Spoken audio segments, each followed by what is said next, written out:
Cimo kayak dia nggak bisa lihat kondisi atau dia nggak bisa lihat keadaan seperti apa karena mungkin lagi hektik melakukan rotasi. Mungkin kaptennya itu bisa memberikan shot call. Nah, Kars si Cuts ini masuk.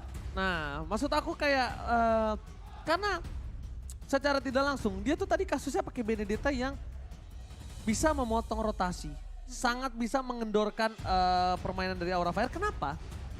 Alternya instantly hilang kalau kena Electrovana Blow. Dan itu akan terjadi stun, mini stun untuk para pemain dari tim Aura. plus di bawah Petrify. Iya, dia mini stun dari immune alternya hilang. Terus kalau misalnya tepat Petrify-nya double stun. Iya. Menurut aku kayak kalau dia nggak mau main ke arah belakang dengan inisiatornya, dia takut ada sedikit miskomunikasi lagi terjadi. Tunggu shot call dari kapten. Karena dia udah bagus banget ya tadi mainnya. Dari tadi emang dia jadi tumbal. Bedanya di game yang kedua, dia bukan hero yang punya power burst tinggi dan juga punya durability. Bener sih. Tapi ya lagi-lagi karena terlalu terburu-buru ya inisiasinya. Jadi nggak expect kalau Petrify connect sebenarnya tadi. Connect, cuma kan di dalam turret. Cuma masalahnya kena damage turret. Dan Iya. damage turret berat banget Itu untuk kayak lo. hal kecil tapi impactnya besar tau gak? Wow. Momo-chan, kamu tuh harus perhatikan. Semua hal besar berawal dari hal kecil. Kecil. Kalau nggak ada hal kecil, nggak ada hal besar. Kecil dulu, nih. Kecil, segini. Habis itu baru besar. Oh iya bener. Ya kan? Iya bener. Pelan-pelan. Oh, Karena step by juga bisa step. langsung cepet. Benar. Cuma pasti semua dari hal yang kecil. Tapi kita lihat terbuka sekali untuk Faramis dibuka untuk kali ini. Tidak ada counter terhadap Valentina. Apakah diadu tapi ternyata sesuai permintaan para penonton. Goldita akan menggunakan satu buah Kadita aja. First pick, apakah yang menurut kamu ini mahal? Mahal banget. Ini mahal sebenarnya. Apalagi walaupun ditukar dengan Eve ya. Ini masalahnya Godiva itu pakai Kadita. Ini dia bener-bener bukan Kaditanya Cornet. Kadita Empang. Yang kalau nyelemnya nggak jadi-jadi tau kan. Kadita tau kan kalau ulti. Kadita gue. Suka kejedot-kejedot Iya. karena gagal. Nah kalau ini Kaditanya ini beneran Ini penyelam Kadita Ratu laut. Pantai Selatan. Ratu Pantai. Cuma dengan adanya satu buah ruby ini juga bisa mengcounter. Kaditanya bisa cancel terus Raff Wave-nya. Iya. Itu yang aku bilang Kadita Empang. Ditahan pakai Donor Wolf King, gak jadi nyemplung. Mau dicemplung yang kedua, diputar lagi. Iya. I'm makanya offended. Serba Ayo, salah. ditarik. I'm offended, Donald Mau gak Wolf King. mau, Godivanya harus mainnya sneaky picky. Kalau Dari, misalnya kamu nonton MWI, itu ada satu player yang mainnya bagus banget. Dia tuh mid lane padahal. Dia main Kadita mid lane tapi mainnya kayak roamer. Ngeflank, dia mid lane loh padahal. Tapi ngeflank, misalnya wardnya di Lord. Dia tuh mungkin posisinya ada di arah... Kiri atas. Oh enggak, rumput sebelah kiri. Deket purple-nya. oh dekat yang Purple atas. pengkolan antara turret 1 turret 2. Iya, pokoknya perbatasan sungai. Iya. Nah, bisa di situ. Jauh. Jadi ntar team fight dulu dia masuk di backline itu berbahaya untuk siapa? Eve-nya. Jadi benar-benar ngincer posisi backline yang krusial. Backline yang krusial. Karena ini dia akan menganggap seorang Ruby ini akan berada di posisi frontlaner dong. Ancaman. Kalau main head to head-nya, itu kasihan Kaditanya. Gak cukup capable untuk bisa nembus ke arah backline dari tim Rebellion. Kalau untuk bermain front to back. Kecuali Ruby-nya bener-bener fokusnya ya udah nge-cancelnya Kadita. Dia cari tuh Kadita sampai ke arah rumput mana. Tapi ya minusnya dia jadi nggak bisa nge-cover damage dealer dari Rebellion Zion sendiri. Sementara dengan adanya Fanny dari Rebellion Zion untuk Vincent. Yang kita tahu sekarang Fanny dari segi HP sudah dinaikkan. Ya kan? Dari segi ultimate-nya juga, cutthroat-nya. Bisa dibilang ya ini bakal instant kill. Ya kan dia pakai skill 2, set. Plus sama cutthroat udah instant kill. Oke. Kemarin baru kejadian di MDL. Ada bawa Fanny setelah di buff. Terus tiba-tiba ngarah ke arah seorang Kagura. Dan Iya. bahkan junglernya itu udah 2 hit langsung instant point kill. Oke. Dan bahkan kalau Cimomo bisa menyaksikan kembali ya. Pakai Ini Choka di band. permainan dari seorang Kabuki dengan Cloud-nya ini. Tadi itu berbahaya. Kabuki Kenapa? kaget. Karena dia bermain front to back. Dan ini kita lihat, di mana ada Kadita dari Godiva itu punya 100% win rate dari 4 game di season yang ke-10. Bayangkan gimana caranya tim Rebellion ini yang harus mengatasi keganasan dari Godiva. Masalahnya sekarang bermain flanking untuk seorang Roman itu hal lumrah. Flanking bermain di lane of run itu hal lumrah. Mungkin dulu orang main tabrak di depan-depanan, tapi sekarang kan semua udah bermain Semua dari udah dari samping ke segala arah backline, sisi. dari depan ke arah dari depan bisa tiba-tiba ke belakang. Dan itu yang sangat harus diperhatikan oleh seorang Swallow. Jadi menurut aku entah mengapa ditukar adanya Kadita dengan Eve ini, walaupun dari segi ngomongin hero ya, Iya. oke lah ditukar. Kadita itu bisa di counter sama Eve. Tapi ngomongin kalau Kadita, playernya Nah, berat. tapi beda lagi ya kalau ngomongin Kadita di tangan Aura itu udah bisa dibilang jadi key point-nya untuk Aura juga. Betul. Bukan dari segi menangnya aja ya, tapi dari segi map controlnya untuk Aura sendiri. Dari Betul. Godiva ini selalu coba untuk ngebuka map, coba untuk bahkan bisa dibilang ngumpet di rumput-rumput yang gak kedetek sama pemain-pemain dari Rebellion. Alright. Dan ngebuang ke arah Faramis bersama dengan Akai, jadi stoppernya sebenarnya dari Aura belum ada stopper yang benar-benar kayak bisa instan lock ke arah seorang Fanny. Mereka bisa ban lagi ke arah, oke, Moskov. Yang dimana sebenarnya Kari masih jadi potensi juga untuk Rebellion. Oke. Atau Beatrix. Masih mau main Beatrix? Boleh loh menurut aku. Bener. Tapi kalau misalnya sekarang mau lebih enak, mainin Brody. Brody di ban. Oh iya itu dia. Soalnya Makanya. stoppernya anggapannya Brody salah satu marksman yang enak bisa dibilang. banget Brody. Iya, Moskov juga enak ada Colossus banget. Strike. Cuma sekarang dengan kondisi seperti ini di band, ya nggak ada hal lain. Kalau dia mau menangin early laningnya dari awal, mainin clean. Tapi ternyata Heist memilih ke arah Harit untuk mengcounter pergerakan seorang Cloud untuk bermain front to back, bermain rusuh ke arah backline musuh. Dan ingat ini magical damage tidak bisa ditahan begitu saja Momo-chan. Jadi nggak mau kalau Kabukinya terlalu jauh jatuhnya, dia harus bikin Athena Shield atau mungkin item magical defense lainnya.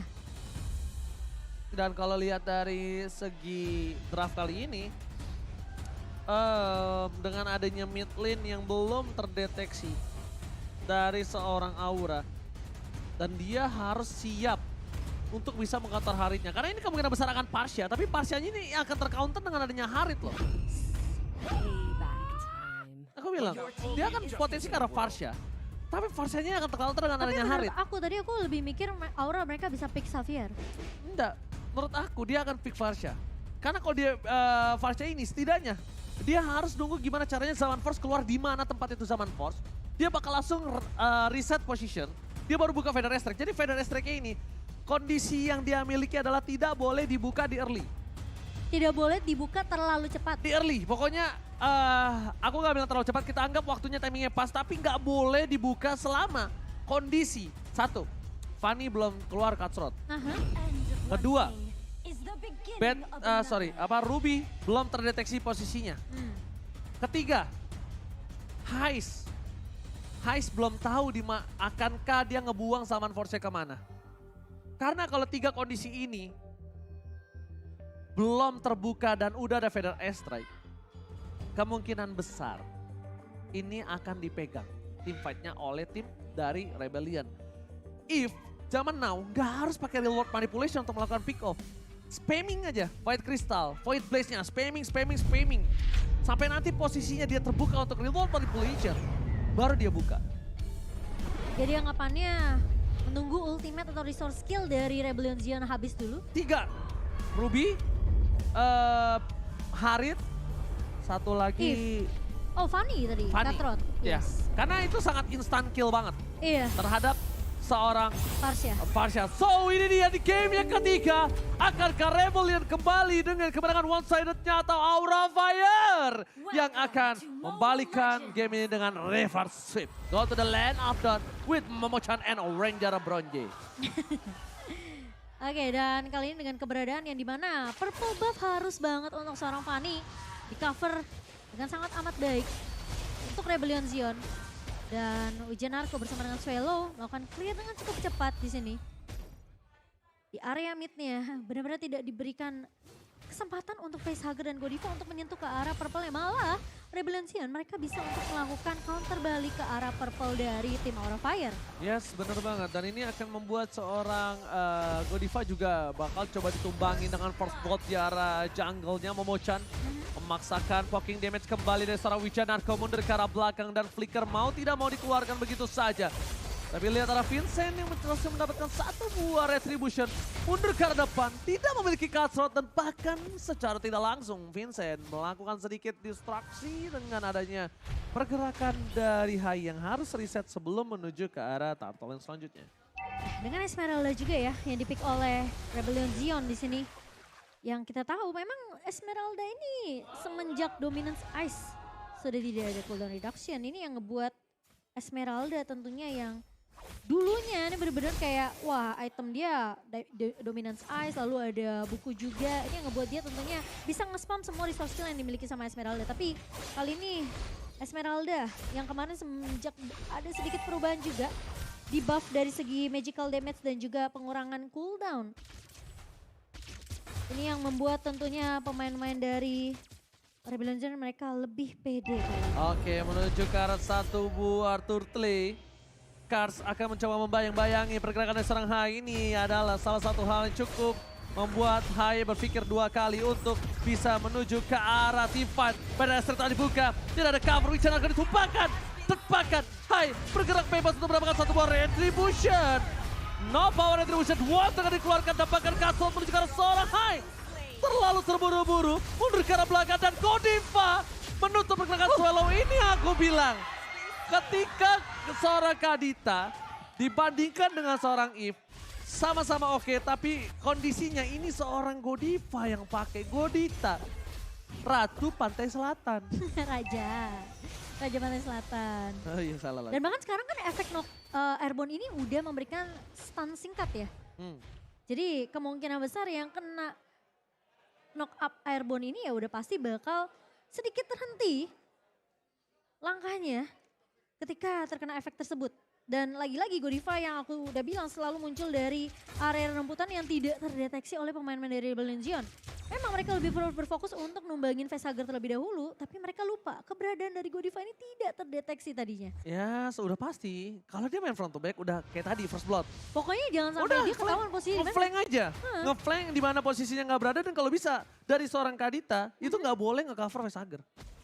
Harusnya nge-cover kan, kalau bisa tukar satu untuk satu, Facehugger tumbang, kalau bisa ditukar sama Swallow. Kalau nggak ditukar sama yang lain, dan ini dia 4-2 Rebellion untuk Mirko dan juga Arashi sebagai kakak adik. Sedangkan sisa lainnya menuju ke arah Aura Fire. Iya, ini Emang kok kompak ya Bang Ade ya? Mirip ya. Iya, say. Dan sementara kalau Mighty Reaper di tangan dari seorang Hais tentunya di sini akan memberikan damage tambahan untuk seorang Haritnya. Plus dia bawa satu buah Purify yang dimana kalau misalnya dengan Petrify dari seorang Godiva ini connect, dia masih bisa mundur. Dan keberadaan dari Fluffy yang bisa tiba-tiba flicker dengan Braver Fighter ini masih bisa dihalau oleh seorang Hais sendiri. Dan Wijanarko ini masih coba untuk melakukan babysit ke arah seorang Hais. Dan pergerakan dari pemain-pemain Aura Fire kali ini mencoba lebih agresif karena posisi dari Turtle Camp dari Samsung Galaxy S23 sekarang sudah mulai muncul. Oke, mencoba melakukan duel Dragon Karen salah tapi Hyde sekarang mencoba ditumbang begitu saja. Berhasil one last hit. The power retribution untuk tim Aura Fire Rebellion harusnya berhasil mendapatkan satu buah turtle tanpa ada counties. Tapi lihat Godiva di sana akan coba untuk memancing keributan. Kars is coming. Ada Flavi di garis depan. Kabuki udah stand by on position. Para pemain dari tim Rebellion mencoba untuk memaksa tim fight Flavi versus everybody right here. Bakal coba untuk mengusir, memukul mundur. Pergerakan dan bahkan rough wave. Tiba-tiba membuat Vincent seperempat darah. Walaupun begitu, berhasil dimenangkan dengan tim fight cukup maksimal Rebellion. Dipukul kembali, Pedersen dikeluarkan. Hai udah kembali ke lane out, tapi Eve tidak berhasil menangkap pergerakan dari seorang Hai. Resetisasi kembali dan nampaknya dengan sword skill yang sudah habis dikeluarkan kedua belah tim, Turtle yang kedua yang dari tadi diperebutkan cukup lama akan di tangan dari Rebellion. Posisi dari pemain-pemain dari Aura Fire tadi bisa dibilang cukup jauh sih ketika posisi Hai terculik ya. Meskipun inisiasi udah dibuka dengan satu buah Wave Dragon, tapi follow up-nya masih terlalu jauh dari pemain-pemain Aura Fire. Mereka lebih siap untuk set up di area rivernya untuk ngedapetin turtle objektif dan tidak ada yang menyangka. Ternyata dari Hai sudah ngebuka dengan satu buah The Wave Dragon. Sehingga Ya. agak sedikit terlambat dan untungnya Hai tidak tumbang untuk yang ketiga kalinya. Dan bahkan kalau bisa kita lihat Momochan, kalau misalnya Hais ini menjadi salah satu orang yang bisa memporak-porandakan para pemain dari tim Aura Fire dan itemnya, silakan Momochan. Iya, dengan satu buah Clock of Destiny dan sedang menuju harusnya ke arah satu buah Lightning Transcend untuk seorang Facehugger. Dan posisi dari Godiva kali ini masih ongoing harusnya. Dengan beberapa item yang dibutuhkan, tapi lagi-lagi Kabuki. Tapi ada teamfight. Ternyata itu KT dan Vincent datang dengan cutthroat yang luar biasa. Gagal catching yang dilakukan para pemain dari tim Aura. Bahkan Federer Strike mau tidak mau dikeluarkan untuk melakukan satu buah cancellation. I'm a Phantom Flicker mencoba menunggang Wijanarko. Dan bahkan Hai di depan sana akan mendapatkan satu. Flicker dikeluarkan. Hai mundur dengan Summon Force. Chrono Dash. Synchro Vision. Belum mendapatkan siapapun. One last hit. Hai tetap berhasil mendapatkan dua. Looking for double kill. Recall terlebih dahulu dan Hai take the double kill in the top lane. Dengan adanya Calamity Reaper true damage yang diamankan oleh seorang Hais dan penggunaan shield yang sangat amat baik juga. Ini yang ngebuat tentunya Hais masih bisa untuk buying time yang cukup lama bisa dibilang dan bahkan dia menumbangkan satu pemain di area bawah.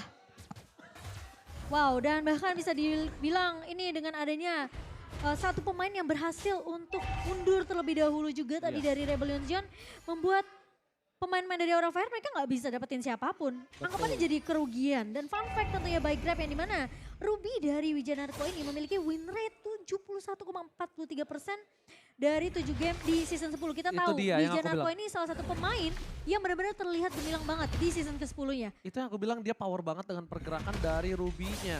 Dan itu dibuka. Sebenarnya kalau Ruby ditukar sama Kadita juga ini bisa cukup mengganggu. Sedangkan dari seorang Kars di belakang dia hanya menjadi pengganggu saja untuk backline Aura Fire biar tidak fokus. Biar ada lihat Federer Strike, semua all in ke sana. Tapi di sisi sebaliknya Vincent tiba-tiba berhasil mendapatkan satu buah kacau dengan maksimal. Permainan dari Revolution kali ini dengan unggul. 3.800 gold tanpa retribution-nya tidak tercounter. Di depan sana pasangan menjadi melihat dan bahkan Godiva Rockwave mencoba menutup Cello dan tidak bisa bertahan kembali. Flame, fans everybody. Swallow still survive. Oh my god. Swallow tidak berhasil ditumbangkan di sana. Gagal di take down oleh seorang Godiva. Mission impossible. Mencoba untuk menumbangkan Godiva untuk seorang Kars kali ini.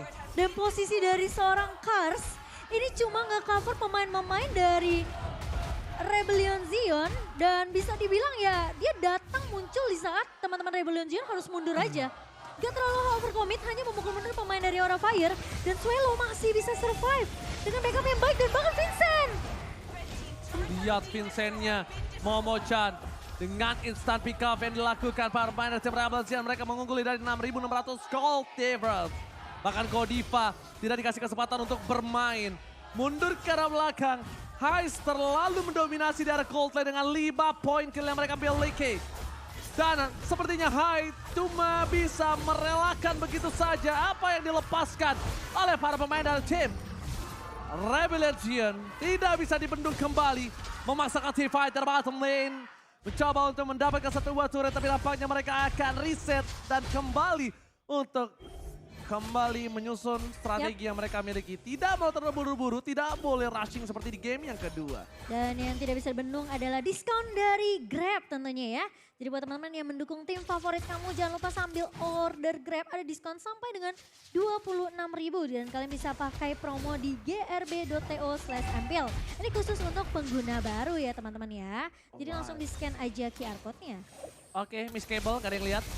Menuju ke arah depan sana. Permainan dari tim Rebellion Zion kayaknya mereka menunggu. Tapi cutthroat-nya instan. Dengan seperempat darah terakhir yang dimiliki dari seorang Fluffy. Itu Fluffy. Itu Fluffy. Itu harus digaris bawahi. Itu Fluffy. Kalau itu bukan kenanya- Facehugger. Itu bukan Kabuki. Hayang Pan. Apa? Bayangkan. Oh bayangkan. Nah, salah ya? Benerin dong. Dengernya gimana? frying pan. Hayangkan aku bilang tadi. Ya untungnya ya itu ditanamnya ke arah Fluffy. Kalau ke Facehugger mungkin udah Instan. beda cerita. Instan, udah auto instan. Dan bahkan di arah bottom lane ada Hai terdeteksi seorang diri. Retribution telah dikeluarkan. Mundur ke arah depan. Hai! Tidak bisa diselamatkan kembali. no power of retribution. Dan bahkan Revolution bebas untuk mendapatkan satu buah Lord yang terhormat dengan 7.000 gold difference. Mau ditabrak juga akan menjadi masalah untuk Aura Fire. Ada baiknya dia menunggu karena dia memiliki high ground defensif dengan Facehugger Varsha-nya. Dibandingkan harus mengadu nasib di arah sungai Land of Dawn. Daripada kecemplung ya. Iya, daripada kecemplung. Mendingan ditahan aja dan sayang sekali dari Hai sendiri dia nggak sempat bisa untuk ngedapetin satu target yang diinginkan dengan dua Wave Dragon-nya. Karena posisinya damage yang terlalu besar dari Rebellion Zion ini dengan adanya perbedaan network yang udah terlalu jauh 8.600. Oke, gold. Dan ini dia. bukan target yang diinginkan saya. Lord mulai bergerak, bulu kuduk mulai merinding melihat pergerakan 3 wave yang berbeda dengan 8.000 gold difference. Mampukah mereka mempertahankan high ground defensive mereka karena secara tidak langsung tim Rebellion Zion memiliki daya dobrak backline yang cukup kuat. Ada seorang Vincent, ada Heist, dan ada Hujan Narko di sana untuk menutup pergerakan di seorang Godiva. Ini dia. Mereka menuju ke arah base turret, tersisa base di arah top lane. Mid lane yang mencoba didorong para pemain dari tim Rebellion Zion. 9.000 gold difference. Dan ingat Hujan Narko masuk terlalu dalam. Damage yang diberikan Heist tidak akan bisa dibendung oleh siapapun, termasuk Hai itu sendiri. Vincent! What?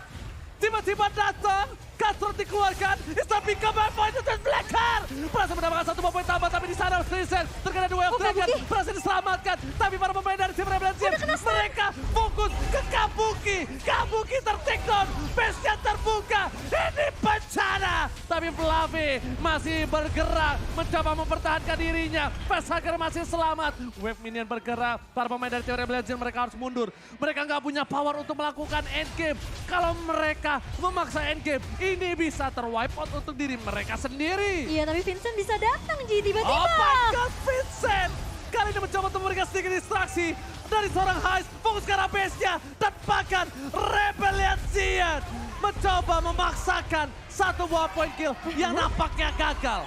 Oke, tapi kali ini dengan double kill yang diamankan dan terlalu sedikit memaksakan untuk Gak teamfight bisa. di area base-nya dengan posisi ya pemain-pemain dari Aura Fire sudah mulai bisa melakukan resurrection juga. Tapi Heist masih mencoba untuk memberikan bulk damage. What? Buset dah. Heist versus everybody right here. Kabuki terkena damage, real world manipulation. Kabuki gak boleh pulang. Maunya digoyang dan ditumpahkan. Oh my god, harus reset kembali. Kalau masih mau maksakan, ingat sesuatu yang dipaksakan itu tidak berujung dengan baik. Apapun alasannya. Iya, dan kalau kita ngelihat instant reply by Samsung Galaxy S23, di mana memang sebenarnya minionnya udah nge-push tapi berhasil di-clear dengan cukup cepat juga oleh pemain-pemain dari Aura. Dan sangat disayangkan karena posisi dari Vincent-nya memang sudah sempat dembangin Fluffy. Tapi dengan adanya pergerakan dari pemain-pemain Aura Fire yang langsung melakukan reset lagi dan mereka langsung memberikan sedikit balasan ke arah pemain-pemain dari Rebellion Zion yang udah nggak punya resource skill. Ini yang ngebuat pemain dari Aura Fire masih bisa untuk nahan juga. Dan meskipun kayak Kabuki sempat memberikan sedikit poke damage dari awal, itu yang ngebuat Rebellion Zion tentunya masih bisa untuk ditahan dari pemain-pemain Rebellion Zion yang mencoba untuk memaksa untuk menumbangkan base-nya. Tapi kalau sementara kalau kita lihat dari equipment sendiri, dari Kabuki udah mendapatkan satu buah Wind of Nature dan respect tentunya dengan satu buah Athena Shield di sini. Bersama dengan adanya Demon Hunter Sword untuk attack speed dan juga Golden Staff di tangan seorang Kabuki. Ini Retribution yang sangat menentukan juga ini kita lihat. Retribution yang mampukah didapatkan High. Tapi Kabuki bisa saja diganggu oleh seorang Kars. Kars sedikit coba ditangkap. Ada seorang High di depan sana. I'm Offended telah dikeluarkan tapi lihat Lordnya terreset. Posisi terdeteksi, Fluffy berhasil mengeluarkan Brave Fighters-nya tapi itu terpancing oleh seorang Vincent. Yang tandanya team fight nanti kalau dipaksakan oleh seorang Rebellion Zion tidak ada Brave Fighters walaupun cooldown-nya cepat. Cuma sekarang kondisinya Heist tidak bisa dibendung. Heist bisa ditangkap. Mungkin ini kasus yang sangat ditunggu-tunggu oleh tim dari Aura Fire. Menurut aku Heist-nya udah punya banyak item yang dia butuhin dari Holy Crystal dan bahkan kali ini Kars tidak berhasil untuk ditumbangkan. Tapi Aura Fire mereka bisa dapetin untuk Lord-nya. Oke, Lord didapatkan tanpa ada sedikit Rebellion kontes. Zion. Dan langsung menuju ke arah tengah. Para pemain dari tim Rebellion Zion mereka ingat, tadi mereka sempat unggul 9.000. Tapi karena ada sebuah pemaksaan yang dia miliki, jadinya mereka harus Terkikis ya? Terkikis 2000 tandanya. Aura Fire udah mulai kuat dengan high ground defensif yang mereka miliki. Swallow no immortality. Dan ini cukup berbahaya. Spider Esther Cloud cepatkah dibuka? Oh, tidak ada high ground defensif. Yep. Aura Fire, mereka harus berhati-hati. Mundur ke arah belakang. Godiva terlihat di arah backline. Tapi lihat, Swallow hilang. Instant pick up yang dilakukan oleh tim Aura Fire. Berhasil mengurangi damage dari Rebellion. Dan bahkan Hai versus everybody. Berhasil mendapatkan Godita. Blessing dikeluarkan. No it's a toucher. Hai berhasil men-take down Flamika. No. Flamis no survive. Hai Buster takedown. Dan bahkan no power untuk bisa menumbangkan dan melakukan end. Gak bisa. Mereka memaksakan. Hai. Gila. Apa yang terjadi? Memaksakan keadaan Hai. Riskan sekali, tapi itu dia high risk, high return. Rebellion mengamankan game yang pertama atau match yang pertama di pembuka EPL Indonesia Season 11.